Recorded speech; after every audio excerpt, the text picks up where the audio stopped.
Welcome to the Right Perspective podcast. This is our episode 2, and we're starting out today kind of following up on our topic from last week, The Vision of The Anointed, book by Thomas Sowell, 1995. Amazing book. I'm here. My name is Cuba Clements, and Benjamin Davis. Yep. thank you for joining the show. Where did we leave off last week?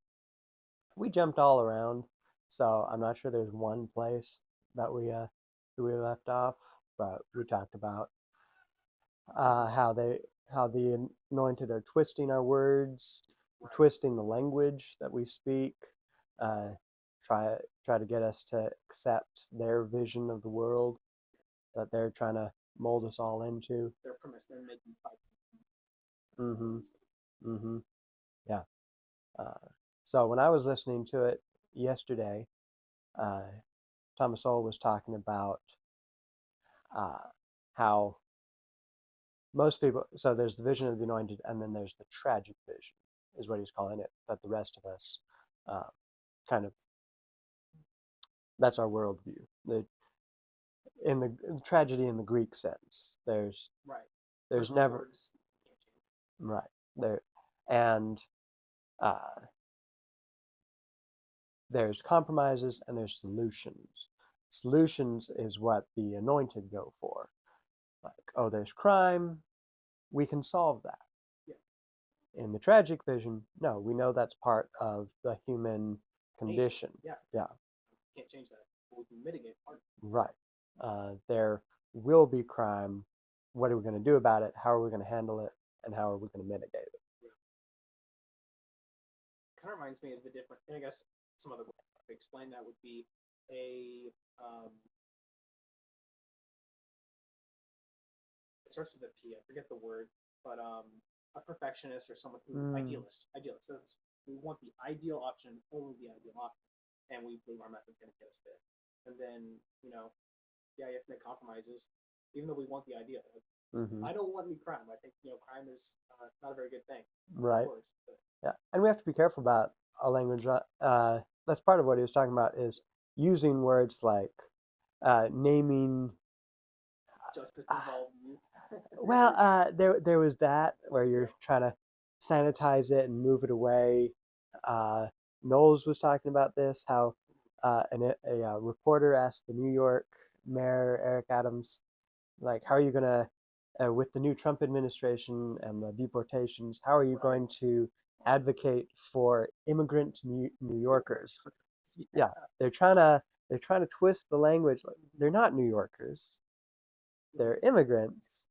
Maybe illegal immigrants is what she was actually talking about. It seems like they've cannibalized, or more like repurposed the term of dreamers.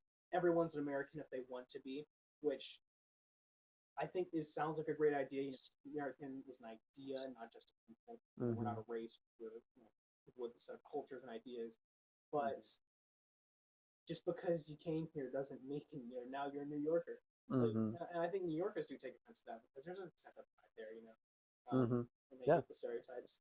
I have some coworkers who are New Yorkers, and they just hate us so much.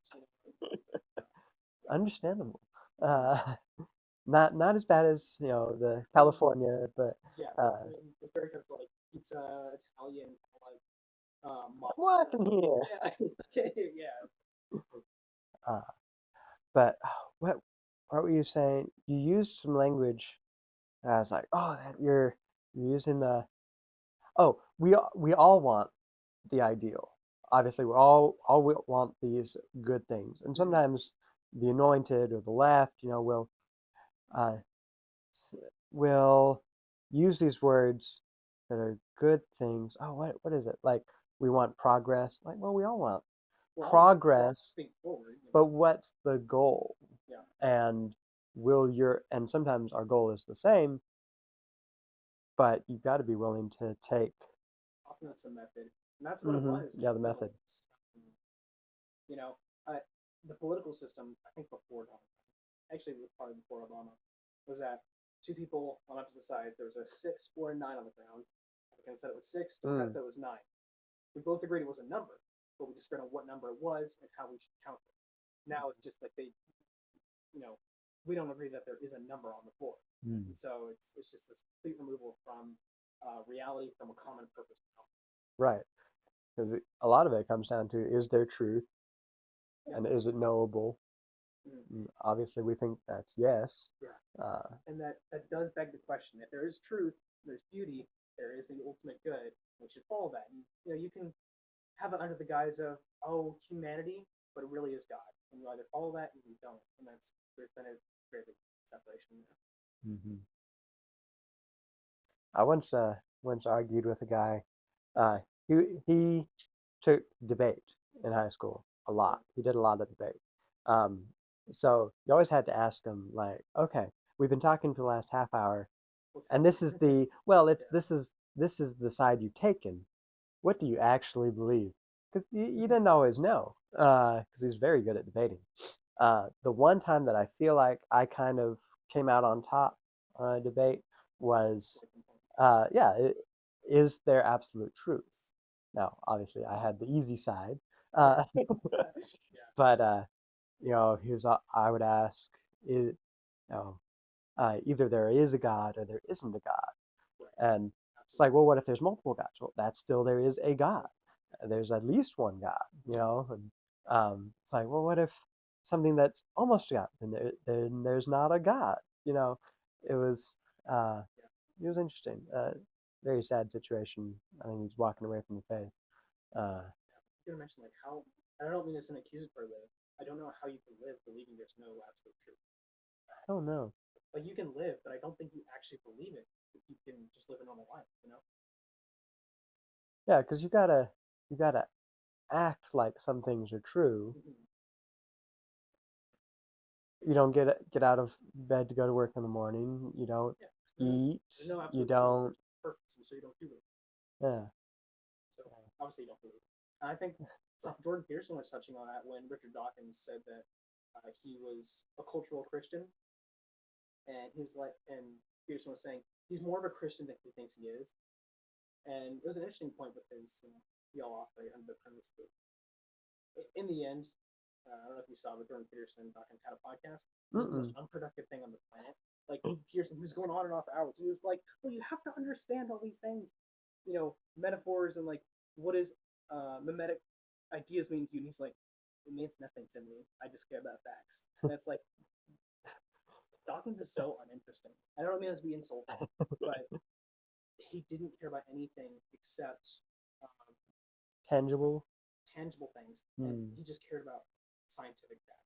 Didn't Hmm. care about Pearson's kind of underlying idea that the entire world is a story, that we have to Hmm. have these stories and things to give us meaning, which I think is interesting. I don't think it's ultimately true. Not Christian, but Right. Yeah. It's interesting. Yeah, I'm a very black and white person, so yeah. the idea of, oh, this is real, that's not real. I like nice clear Oh, lines. no. Uh, but I mean, perception is a thing, and uh, I don't know. I don't know how to handle mythos, but it's kind of like, I guess that's legend. He uses these words. Legend is cool. I think he just means Yeah. like it's just I was I'm in the middle of conversations on Twitter right now about I don't know if you saw my poll. Is it creation. what was it? Yes, it was Yeah. creation. Did God create the earth in 6 literal days? And the uh, somebody accused me of creating a false dichotomy. I don't think I I did, saw but that. it was, yeah. It's like the answers were yes, the Bible is true, and Mm-hmm. no, the Bible isn't A little true. passive Uh, aggressive, but I it's was feeling a little passive aggressive today. it's yeah, and it's a little bit worrying to me seeing the amount of popular Christian adjacent God believers saying that yeah, evolution is totally fine. That's how we came. And it's like, but God told us how we came here. And Yeah, I know it's a little bit more yeah, not just as simple as that, but they say, well, the Old Testament they didn't mean like a straight 24-hour day. Like, okay, well, why do you think it means 7 million years? It, you just have to take it at face value. yeah, and I forget which days it is, but wasn't it plants are created before the sun or some? I don't remember which one, but something in there. No, that's great. the sixth day six. Day 4 was sun Okay. and moon. There was something Light that was made before sun. well that happened, but there was something with the oxygen carbon dioxide cycle that if these guys weren't there for millions of years, then it would have all died off. Birds and fish. Is it? Yeah, Okay. maybe. I don't know. But so you're saying there's like the science wouldn't have worked. Like, Yeah. I mean, There's no reason to believe evolution. It's totally nonsensical. Even Charles Darwin, he was like, if my theory is true, over the next 100 years, we should find lots of these missing link, half and half species. Yeah, all these in between fossils. Because when he wrote The Origin of Species, we had it was in the 1800s. Yeah, we hadn't really gotten into getting the fossils, yeah. Well, science had progressed. unearthing the fossil record. Yeah, we were starting to get that, like, actual documentation in the library. I don't think Darwin would be an evolutionist if he had lived till today. I don't think so. I mean, that I term don't was think used so. fairly loosely back then. If you were, a Christian, but you didn't really follow. Oh, it sounds like today. That's fair. Like it's always happened. But yeah, it would have been at least the early 1800s because Marx takes stuff from Darwin, like so, and Marx mid 1800s. He wrote. He had communication with with people in the Civil War. Pretty sure. Yeah. So he would have been writing in the mid 1800s. So he would have been coming right after the French Revolution. Which that started everything, man. Messed up. French Revolution in the mid 1800s is where postmodernism started, and I read a really cool book. Don't mean to cut you off. No, you're good. It was literature through the years, and it went through literature from classic Greek heroics all the way to nowadays, and the most desperate, like, self-suicidal time ever was the mid 1800s. And it's very sad. All these books. I wish I could remember one of them, but something like the Red Mark. The Scarlet Letter? Yes, the Scarlet Letter. Yeah. And I haven't read them. I should do that. I need to catch up on books. I haven't read a lot. Yeah. Same. There's a lot of society-changing things, like pushing norms, pushing standards away from what we would consider nowadays as an overbearing religious. Yeah. Early 1800s, you start rejecting truth, you start rejecting God. It's no wonder you get suicidal, even as a nation. Like they reverted back to revolution so many times. There's a lot of death. It's crazy. As far as evolution, I guess we kind of have to separate the two, macro and micro. Right, absolutely. Macroevolution is like the large scale changing of actual species. From species to species changes. Yeah. There's no evidence for it. Like, so there's no missing links like they're predicted. Microevolution is very true. We've always adapted for our situations. That's why we have Great Danes and Chihuahuas. Yeah. Microevolution. Yeah. They're bred for that. Whether we should have Chihuahuas or not, we live in a fallen world. But that's what he saw on those islands with the beaks of the finches, was microevolution. I don't remember if it was between generations that he saw, because he went there, he documented stuff, he left, he came back later, and like, it's so different. What's going on?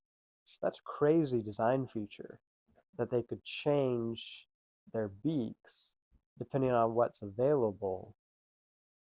It's amazing. Well, I think of it on like an extremely micro scale. We grow calluses on our hands when we do hard work.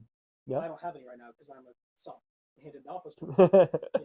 Shame on me. But that's a form of, correct me if I'm wrong, because DNA isn't changing, but it's a form of microevolution. Our bodies are changing to adapt to fit the situation.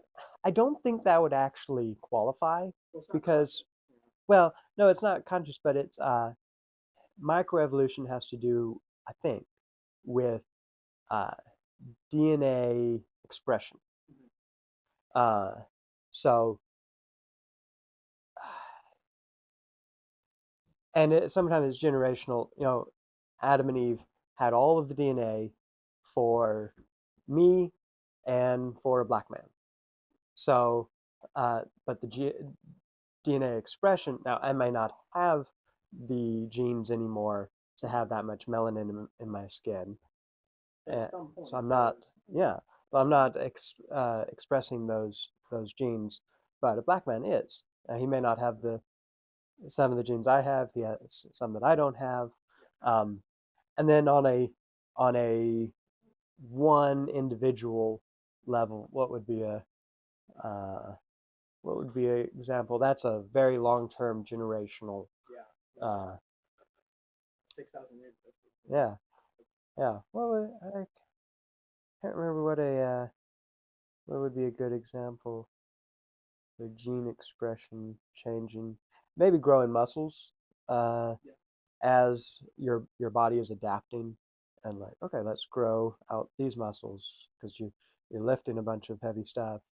That might be an example. I don't know. uh, yeah, i'm not I'm not terribly well researched on the topic, obviously, but Yeah, same time. interesting. Yeah.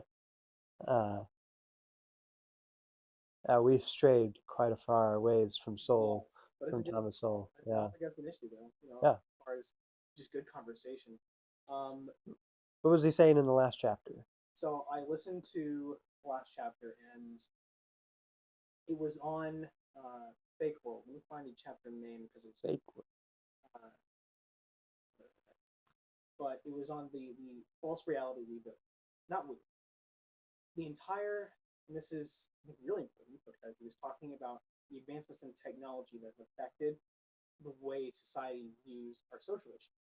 And so he was mentioning that when we live in a first world society, America, 1980s, 90s, television is the thing, not radio, it's television. News reporters, they find the tragedies, whether they were intending to or not, they find the tragedies within our first world country, and they televise it. Everyone sees it. Everyone sees the horror of, the homeless, Mm-hmm. the one homeless camp in a city that where homeless isn't really that bad. And they Mm-hmm. project a reality that doesn't actually exist. It's just kind of it's using the same thing with words, with for visuals, which are almost much more powerful than words in some sense. It Mm-hmm. depends on Mm-hmm. and they were saying that what Soul was mentioning, not only is this wrong for America, but but only they only take the cameras to the first world countries. They can't take them to the third world war torn countries because the camera and the news people they're in danger, and so they aren't able to show the tragedies happening in Soviet Russia or uh, North communist Korea. North Korea, Mm-hmm. communist China, the absolutely horrible things that no one really knows about. They've heard about it, yeah, but it's not in our eyes. Yeah, it's not being repeated on the TV every night. And so instead of focusing on issues in other places, we're focusing on issues that are not that important or are not at the scale they claim them to be. Hmm. And But that is where our responsibility lies, is at home. Now, America, go liberate China. I'm right? not claiming, but But America is huge. I don't need to be just that's a city 2,000 miles away. right, You know, very far away. I don't need to be intimately concerned. Now, when I'm voting, when I'm considering who will be there on the federal level, I do need to consider those things, what's actually going on. But they do this, the impact of uh, of repetition, where it's just every night, the sexual assaults, the homeless, the whatever. yep. You'd. We see it on our end too, especially Mm-hmm. with social media, Twitter for one. I'm trying Mm-hmm. to spend less time on that because it's just a huge echo chamber based on what you connect with. And it's not a rip on it. That's just what it is. Mm-hmm. I Um, got something called app blocker oh yeah, to cut it out from certain amount of times during the day. Um, been good. It's been really good. you see that. I'm not claiming that we were wrong. But all these large accounts posting the amount of people who have been hurt by illegal immigrants. It seems like it's every day. It is every day, but it's not like millions of Americans are getting killed. Mm-hmm. One or two. One is more than one is way too. Mm-hmm. But it's projected in our mind. That's all we were thinking of.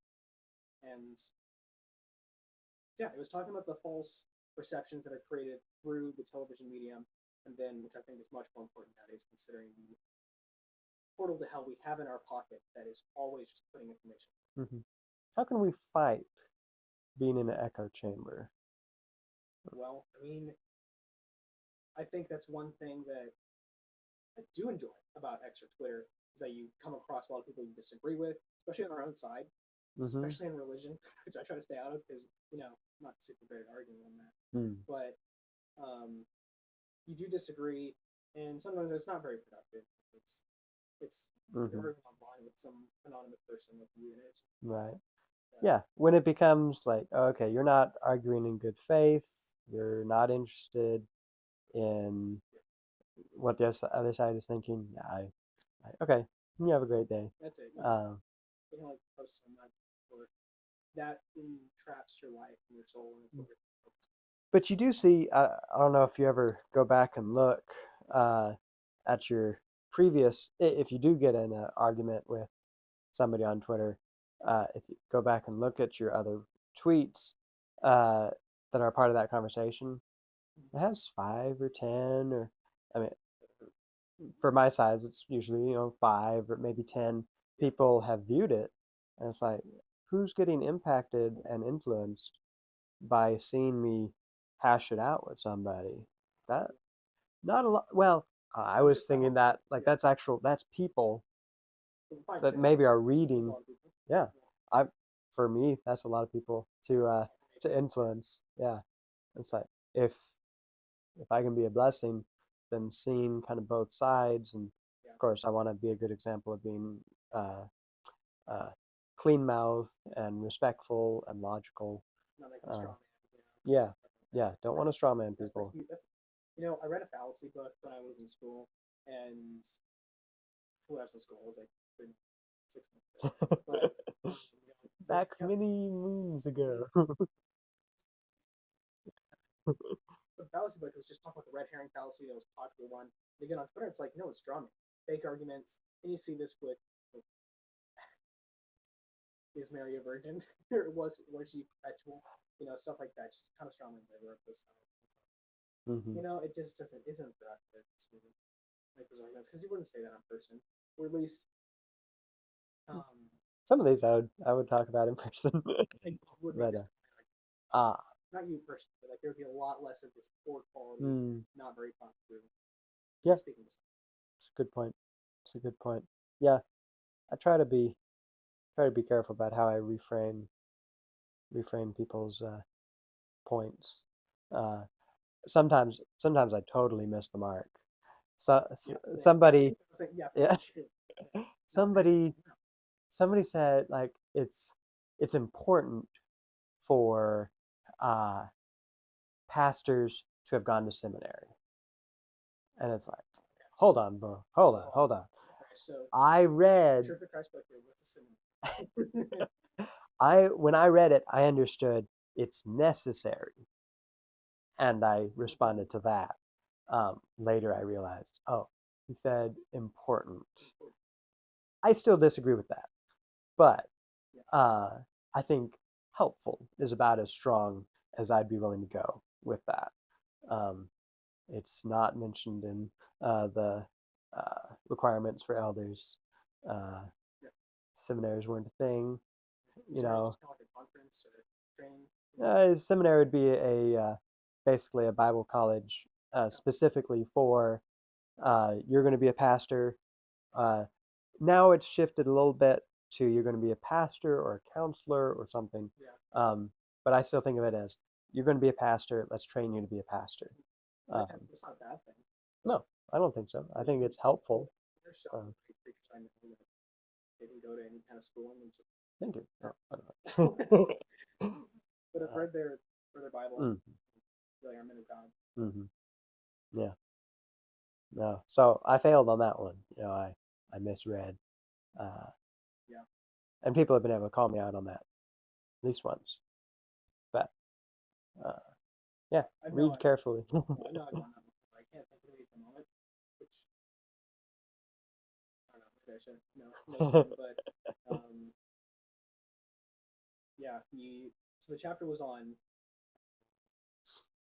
the influence the different forms of media have on our perception, and he ended the chapter with kind of a conclusion of the effects of the anointing, and it was really powerful. I tried to memorize it. He said that seldom have so few done so much to Mm, so many.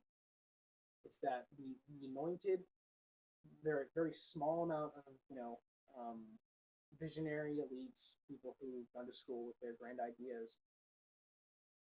So few times have they affected so many people with their terrible outcomes, with their that just hit me. It's like I don't know if it was seldom because we've seen a lot of that in the 20th century.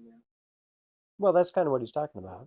You people. Is the last 200 years. Oh yeah, I just think about Soviet Russia, communist China, Mm-hmm. small people affecting so many. Mm-hmm. But, Yeah. We know what you should be doing. We know what the world should look like. yeah, And it's weird. Thomas Sowell believes that it's not so much that they're like, okay, this is what the world looks like, but we want it to look like this over here. No, it's the world is this and it should be this, and people aren't yeah, living like that. So we need to change all the people, and so we need to change the language and bring them yeah, over to this. reshape all of Uh, society, every standard norm we have to fix an issue that isn't that's going down. It's not right an issue. You know, yeah, before he closed with that sentence, he said, the teen suicidal rate was higher, and it's often with young people because young people are going to be there for the next 50 years or longer. mm-hmm, You yeah, know, and they're more impressionable. more impressionable. So you Mm-hmm, had higher suicide rates, all these issues, while poverty was going down in the increase, like the average income was going up, everyone was getting more richer. That didn't fix it, mm-hmm, and it's why I've kind of been toying with this idea because Michael Knowles on our show he said I don't want to go back to the dentistry of the year 1200. I want to go back to the standards of the year 1200. It's like, well, that's a little far back. Didn't want to be burned for reading English Bible, but come on, man. no, I'm sorry, but English Bibles didn't exist at that point. when we don't have modernity, when we don't have all these very easy access to sin and to separation from what we're supposed to be, I think people can live a happier, maybe shorter life, but happier, more fulfilled, and more Mm, with God. Which me and my fiance, I don't say I'm on the air, but we love the like 1910s, the 1940s, not mm-hmm, the 1920s. They were pretty high centuries, but yeah, just two, not poverty, but just because people become rich doesn't or prosperous doesn't mean our lives are going to improve. And anytime I see, the right, Donald Trump, we're going to make America great again, we're going to make us prosperous again. I don't. People think prosperous means life will be good. I don't think so. hmm. Like not, Yeah, that's but just because people become more rich doesn't mean that we're going to have a better spiritual. yeah. It shouldn't be the main focus on a national level. Shouldn't be the main focus, but there are some good things that can more easily flow from that. There's a lot of Oh bad yeah, things too, but as uh, money is the excuse for some people to have the wife out of the home, and yeah, so if the economy gets better, more people will be willing to do that. yeah. Now, Or I resources for think children. that's yeah, I think that's often an excuse. Um, like, well, y'all didn't want her out of the home, didn't want her to stay home and homeschool your children anyway. Yeah, Like, I mean, so do you really need that huge mortgage and two yeah, very different cars? yeah, Yeah, it's like if you're making 120,000, unless you're in New York City or something, yeah, You can live on a You're podcast. yeah, you're making excuses. Um,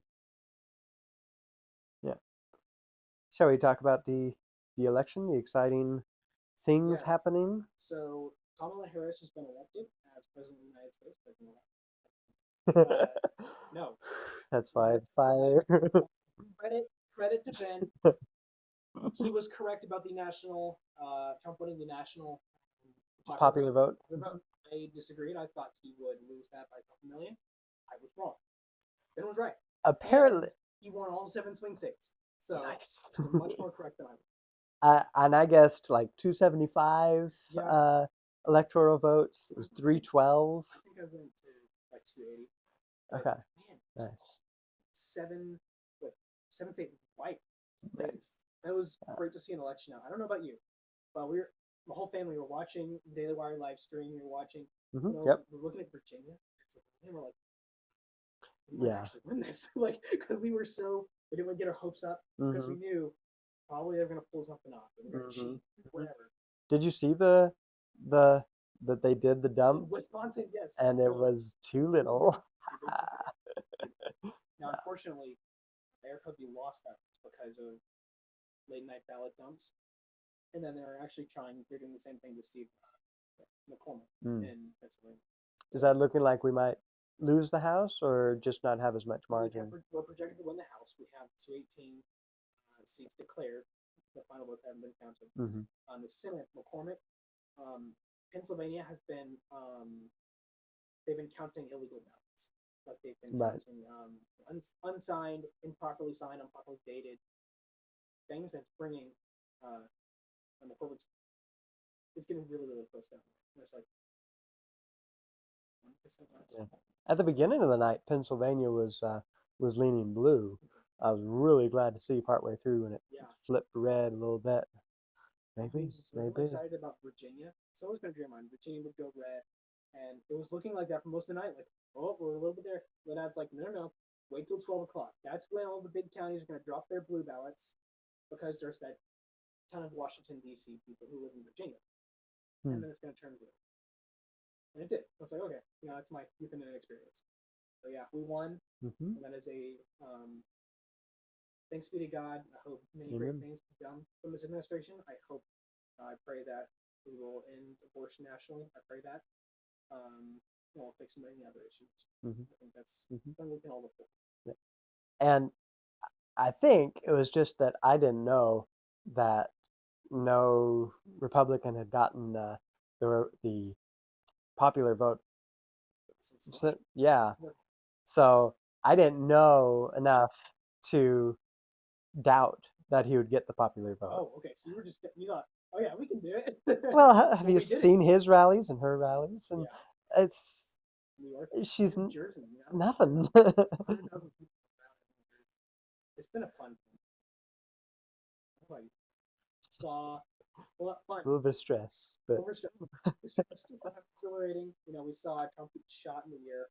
I actually didn't see that live. I just looked on my friends group chat. Someone just texted, Trump got shot. I saw the video of him going down. I legitimately thought he died on stage. I was like, oh my gosh, what am I going to do?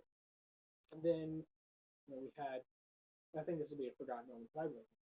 So when J.D. Vance walked over to Kamala Harris's plane and said to the press, well, you're not going to ask her any questions. You can ask me anything you want. He didn't. So he walked off with his guys on the tarmac. J.D. Vance is pretty cool. I wish he didn't. He seems to squish on abortion because he's running with Trump. I think that's why. But I hope he stiffens up on that a little bit. Yeah. I mean, any of his abortion answers on in the debate with Tim Walz, he was like, well, we really just need women to trust us more on these issues. It wasn't like saying, yeah, abortion's fine, it's a state issue. Well, he said like, no, Trump would. Well, that's a little different. Trump would veto a federal abortion ban, which he shouldn't. I can show you in Article 14 of the Constitution. It's not where people. Well, I don't think the place that people usually point to is the right place to point to in Article 14. They point to a place that seems to really have to do with with the justice system, not as much as making laws, I think, but down near the bottom of it, it says that no states can make laws that remove people's right, a person's right Yeah. to equal protection under the law or something like that. Oh, I think that's right. So the only question is, before they're born, do they legally qualify as a person? So legally, that's all we would need is to, and I wonder if we could sneak it past the Democrats. Shh, don't tell them. I wonder if we could sneak it past the Democrats in the federal. Probably not. But it's like, oh, they are persons. We're not talking about abortion. They're just persons. Oh wait, look at the Constitution. It's they're now send a bunch of protected. lawyers, push it through. Now we effectively we don't even have to pass a ban. We just they're protected under the rights. Right. It would just be homicide law. Uh, and I don't remember if we talked about this last time, but I think we did. But They'd be punished under normal homicide and murder. yeah, people are concerned about. Uh, it's like, well, they didn't know it was a person, so they shouldn't be punished as a murderer. Well, they would be punished justly as a murderer, but not first degree murder if you can show that they didn't know it was a child. And justly, you can punish them for breaking the law, not just, you know, they did the immoral thing, that should be punished, Right. but also You did break disobedience to an authority, that is punishable. Yeah, as many bad laws as there are. Uh, So, in the last 2 weeks, sorry, time is gone. May have been just a week since the last one. Was it 2 weeks? Today is the 15th? Yeah, 16th. So it's been, yeah. So in that time, Trump has rolled out most of his important cabinet positions, and so far, I am not tired of the winning. Mm-hmm. It's great. We got Borzar, great guy. Holman. Mm-hmm. Egseth is the defense director, Mm-hmm. great guy. That's probably the most exciting one to me. Hopefully, we can, not put women in danger. Mm-hmm. Online Yeah. combat positions. Yeah. And stop with the they thems and the. And this is just a national security thing. Of course, it is. But, we're not ready for war. We are not ready for war with China or anyone else. And if you don't have the big stick to speak softly, you're just speaking softly. Mm-hmm. And people take advantage of that. Yeah. I'm not crazy about Marco Rubio being put in Secretary of State position, I think it is. Yeah. I think he'll do a very good job. I don't know much about him. Like I didn't grow up watching him be Yeah. senator, but In 2016, in 2016 when he was running for the GOP presidential nomination, he, Cruz, and I think it was and Ben Carson. There might have been others. Were on the debate stage, and they're asked about should was it should women be drafted? I think it was. Now, maybe Rubio doesn't do all that much in that position in Secretary of State, but if you're soft on something like that, I question you on other things. yeah. But anyway, Carson and Rubio were silent, and Cruz was like, "You guys are crazy. We're not doing that." So obviously, Cruz has his problems, but yeah, it was just kind of a okay. Rubio and Cruz are no longer synonymous in my mind. I think I'd already kind of dropped Carson as my first pick in that election because he was okay with he was for mandated vaccines, Yeah, like on a national level, yeah. years before COVID. Like, I mean, I'm not for it with COVID either, but Yeah. Remember when Rick Perry? This is just, I guess, a micro example of Vision of the Anointed. Governor of Texas, is it Rick Perry? Yeah. He mandated there's a vaccine. I don't remember the specific name, but it was to prevent sexual STDs. STD in young girls, and he mandated it in Texas for like 11 to 13-year-old girls. Whoa, dude! and he took that off the books very, very quickly. Oh, good. That's not a good thing Yeah. to do. So yeah, If you're doing bad things, sometimes there's consequences. the vision. Yeah. But yeah, Secretary of State mainly just deals with foreign affairs. I think Secretary of Defense is much more involved with uh, like with the draft and things like that. I'd like to hear his opinion on abortion. Yeah. Apparently, there's a whole lot of military-funded abortions for their service members and such. But, yeah, that's right. But transgender transition to military faith. and he's strong on those. He's strong on those. He's strong on women being in combat roles. He's strong on like no transgender. But unfortunately, he's like, oh, it's a state issue. Is he though? I don't know. Well, he is outlawing, well, saying he will outlaw transgender surgeries for kids, so that's good. But I don't think the foundation of the topic he's not strong on. I believe. I'm being honest. Trump has never been some grand social thinker. I'm not saying he's dumb. He doesn't understand politics. He deeply understands how to win. But you know, he's a former Democrat. And the same reason I don't want RFK and I don't want Tulsi Gabbard making conservative law because it's going to be liberal. I'm excited for RFK being in charge of like USDA and stuff. I love Trump's line. It's like, we'll keep him away from the oil. It's great. And that's, I don't know if this is something he learned from his first 4 years or between times, but that's exactly what you have to do. Is you're bad at this, so stay away, stay in your things. Who's taking? Do we know who's taking the position Fauci held? Is that RFK? Fauci was CDC director, yes, right? The CDC. Yeah. Okay. Is the HHS over both of those? I would assume so. I can't decide. Health and something secretary? Yeah. What I really want, I really hope, is we actually do take fluoride out of the water. I know the history of fluoride in public water, but in the during wartime, it was the 40s and the late 50s, there wasn't enough toothpaste, like fluoride toothpaste. So like, okay, let's put fluoride in the water to clean people's teeth in the large cities. And so, but for the last 60 years, we've had enough toothpaste for everybody, and set good habits in brushing teeth. That's one that I'm like, I don't know whether it's a bad thing to have in the water or not. But because of that, the health effects that people have been affected by. In fact, the studies that have been done show that there's 4 times the amount that there's supposed to be inside the large city, especially in north. And it is linked to lower IQ in children, mainly children, like the government. So we need to do studies on that and probably take fluoride.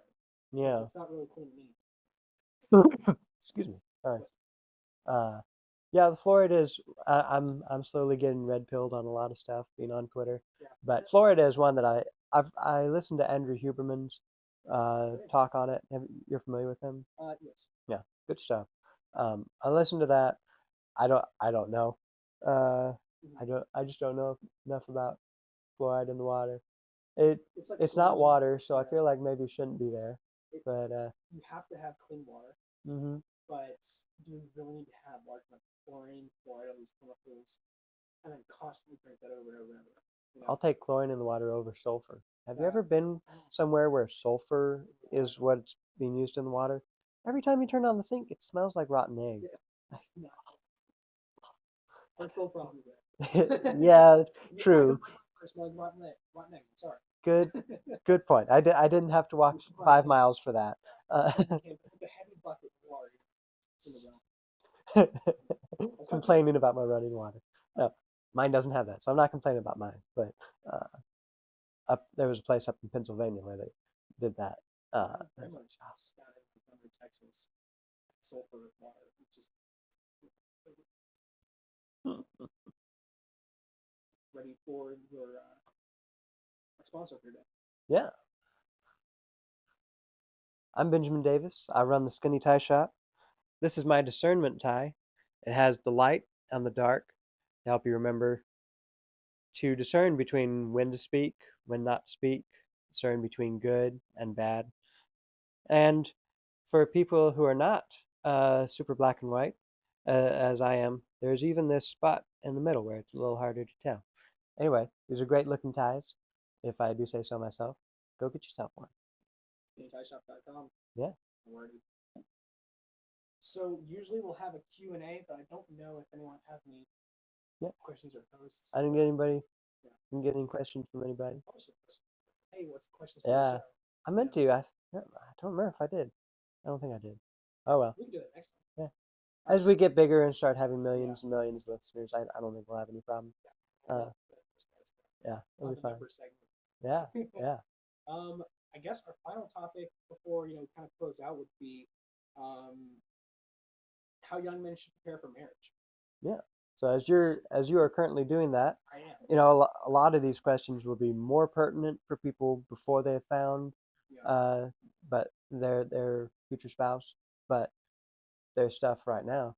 So, what do people wonder about as they prep for marriage?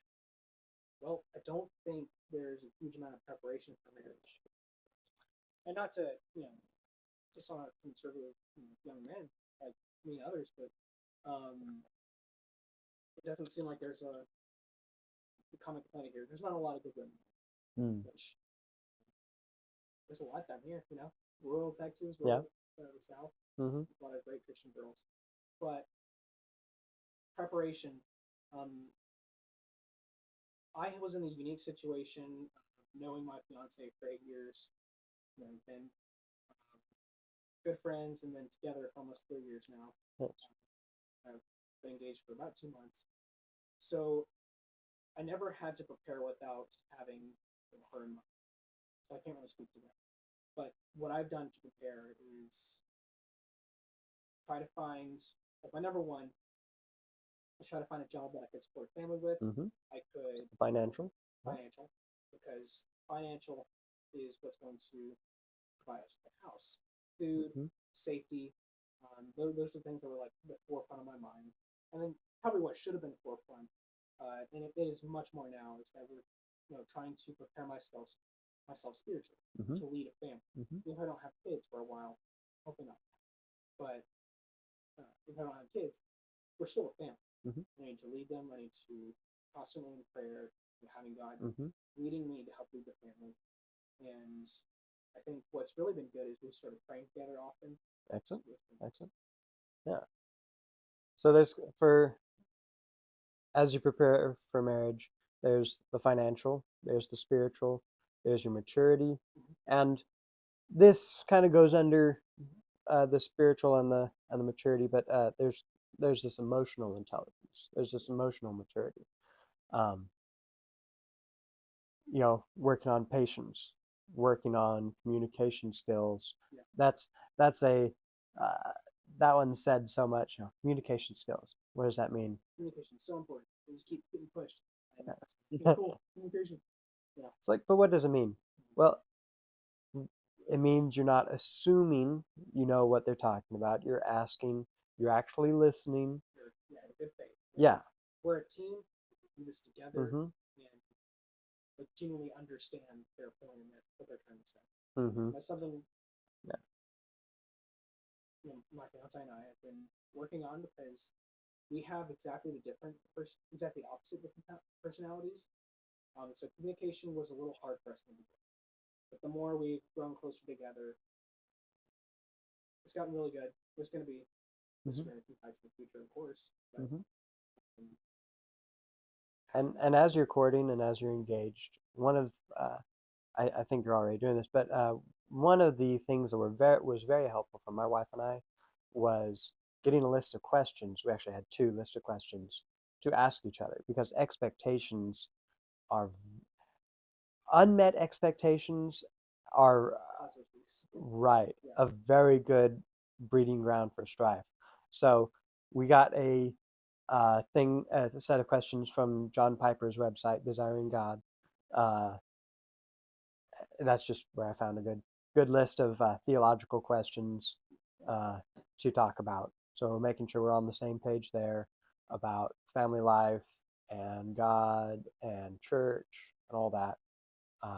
And then I got just a secular list for people to ask before marriage. And yeah, well, it was almost more getting to know each other. Um, but yeah, there was a lot of uh, those children questions, and uh, when getting all that out there, and you can discuss things now before they become arguments later, Yeah. or knowing you better know now if 5 years from now you want kids and I, not you, but Yeah, that's pretty important. if your wife wants kids and you don't, eh, the y'all are both going to have expectations about what married life looks like, and you need to get that out in the air and talk about it. Uh, that's my 2 cents for prepping for marriage. Yeah. I'll take that to heart since you're married. Yeah. Almost 3 years now. Very Congratulations. very enjoyable. Highly recommend. So yeah, I guess so far the spiritual, financial, the emotional, um, that's really tough. I think it's hard to know emotional intelligence or maturity. I guess I trust, and Michaela trusts me. So it's Michaela. She trusts me. You can fix it in post. Because I'm not trying to brag on myself, but I've tried to push myself to do a lot of things. And this is actually more to my parents and the way they raised me and how they pushed me to do new things. Um, like they got me a job at working for you and for the company, and then I putting yourself through those hard things and through those hard times. Last summer was actually the hardest year ever for me because I was, despite only working 4 days a week, working the long hours some days, trying to find, working some side hustles to make money to pay off the car, whatever. And it was just really hard. I was like, man, this is tough, I didn't have any responsibility. 17, didn't have kids or wife. But I think emotional maturity comes with, I don't know if you have any ideas, but like it comes with your maturity with spiritually, just your maturity with and interacting with people. If you're only ever on Twitter or something, you're not around people, that's going to go down. You're not going to know how to interact. And it takes intentionality. If you're yeah, self-control, intentionality. If you're happy with uh, you and your family members, or you and your friends always being willing to go storm off to other rooms whenever you disagree on anything, then you're not going to grow. But if you decide this is not okay, and maybe you need people to come alongside you at church, wherever, um, they hear your story about, oh, uh, we just agreed on that, so I cussed her out and left the room. You need your friends to be able to say, dude, that's not cool, or wow, what's going on? Because you may think that's normal. It's not normal. And, yeah, or don't cuss out people. Yes. In general. Somebody, a rabbit trail, somebody on Twitter was like, uh,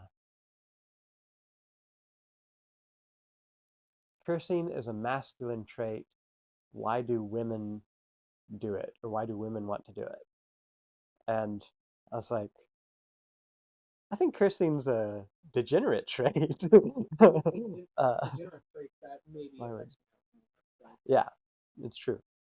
And I submitted, I think it's Ephesians 20, no, 4:20. I think it is. Let no unclean communication. Yeah. And in fact, Jesus himself said, from the heart the mouth speaks. Mm-hmm. That's what's inside Mm-hmm. when you use mouth. Mm-hmm.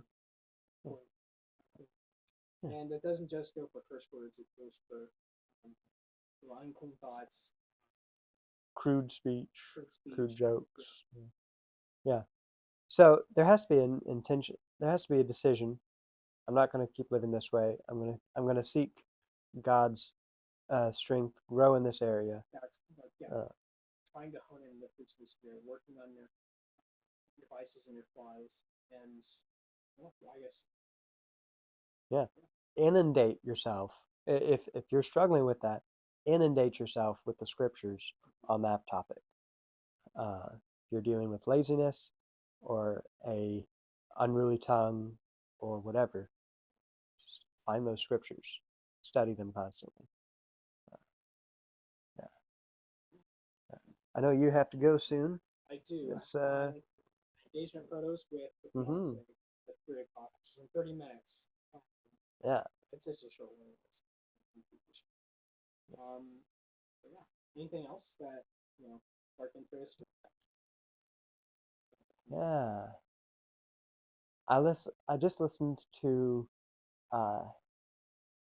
Frederick Douglass's story of being a slave. Oh yeah. That was interesting. That was rough.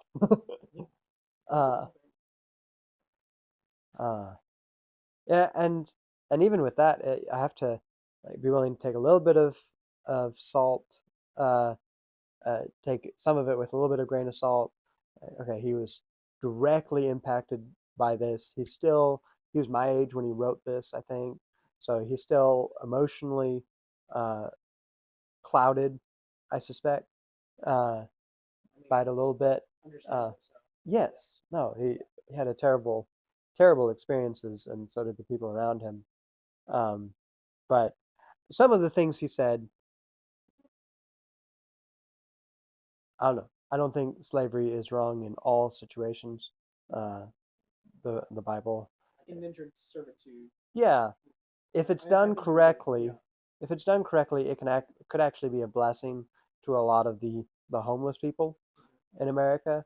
If they could be, yeah, potentially, yeah. If you could be an indentured servitude in an indentured servant instead of be a crackhead on the streets for 10 years, I think that would be much better for you and for society. Now, this lifelong slavery and you're not a person. Yeah, the kidnapping was the worst of it, I think. The separating of families. Yeah, that was pretty bad. Horrible crimes, but yeah, not very. Yeah. How about you? I think I pretty much agree with that. I don't. I really recoiled when you first mentioned that a couple of years ago. You used the word slavery, and that had one meaning in my mind. Mm-hmm. But then I was remembering, wait a minute. In Rome, you could sell yourself into slavery for 7 years, which means you were a servant for someone for 7 years. And after 7 years, you were paid and you went on for life. And it was, so did the payment at the end? So I might be. Okay. That's a long time. But it doesn't seem much different than just normal work nowadays. Not that you're a slave to your job. I love my job. Please come by. But yeah, it's like using it's a word that's has so much meaning behind it. Mm-hmm. When you say slavery, immediately think of like blacks, slavery in America. Mm-hmm. Beatings and yeah. Yeah. Or just it's a term that many different things. Yeah. I think I genuinely do. Let's see. So yeah, if anyone is listening, post your comments below or your questions for next time. We'll have to answer them on the air. I appreciate you listening. And, make sure to go purchase your pies from the Skinny Pie Shop. You will instantly become a ultra super base Sigma male. No, yes. you will become a Theo Bro Christian. I'm not even a Theo Bro, man. Come on. They're great. Check them out. It's newtieshop.com. I think we're good to end the show. Anything else? I don't think so. Talk to you in 2 weeks. See you then. Yeah.